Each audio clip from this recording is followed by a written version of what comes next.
प्रधानमंत्री मोदी ने कांग्रेस पर अर्नब नक्सली द्वारा चलाने का लगाया था आरोप। मोदी के इस बयान पर सीएम भूपेश ने किया पलटवार, कहा अब कांग्रेस मुक्त भारत नहीं बोल पा रही है भाजपा। विधानसभा चुनाव में सांसद, केंद्रीय मंत्री उतारे जा रहे हैं, मतलब हारने वाली है बीजेपी।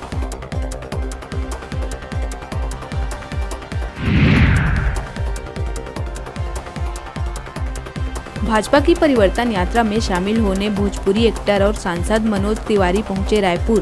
भाजपा नेताओं ने एयरपोर्ट में बाजे गाजे के साथ किया स्वागत। इस दौरान मनोज तिवारी ने कांग्रेस सरकार पर जमकर साधा निशाना, कहा छत्तीसगढ़ में भ्रष्टाचार है प्रशासन।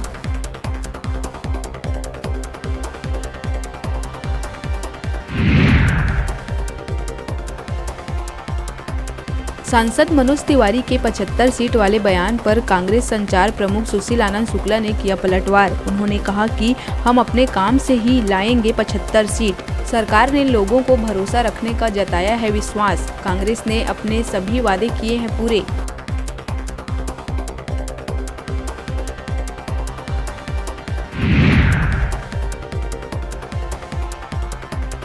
धरसींवा विधानसभा क्षेत्र में भाजपा की आम सभा में उमड़ा जन सैलाब। केंद्रीय वित्त राज्य मंत्री डॉक्टर भागवत किशन राव कराड़ ने आम सभा को संबोधित करते हुए कहा छत्तीसगढ़ में लाना है परिवर्तन।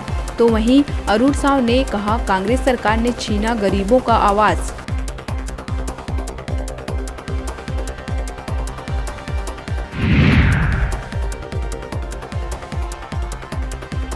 विधानसभा चुनाव 2023 के लिए कांग्रेस ने की लोकसभावार, जिलेवार और विधानसभा प्रभारियों की नियुक्ति।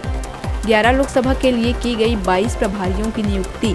33 जिलों के लिए 40 प्रभारी, तो वहीं 90 विधानसभा के लिए 90 प्रभारी किए गए हैं नियुक्त।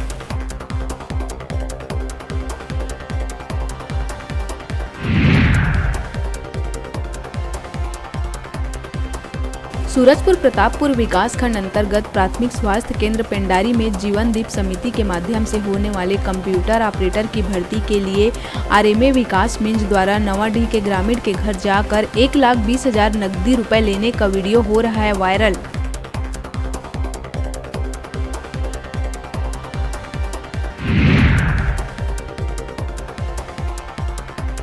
गौरेला पिंडरा मरवाही जिले के सेंट मैरी पब्लिक स्कूल में अपने अन्य 2 साथियों के साथ बिजली का काम करने गए एक युवक की करंट लगने से हुई दर्दनाक मौत। वहीं उसके दोस्त भी करंट की चपेट में आए। फिलहाल पुलिस मौके पर पहुंचकर कर रही है जांच।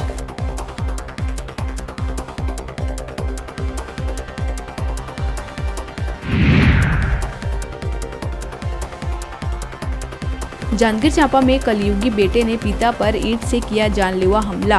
आरोपी पुत्र को पुलिस ने कर लिया है गिरफ्तार। आरोपी शंकर सारथी ने तैश में आकर अपने पिता पर किया था प्राणघातक हमला।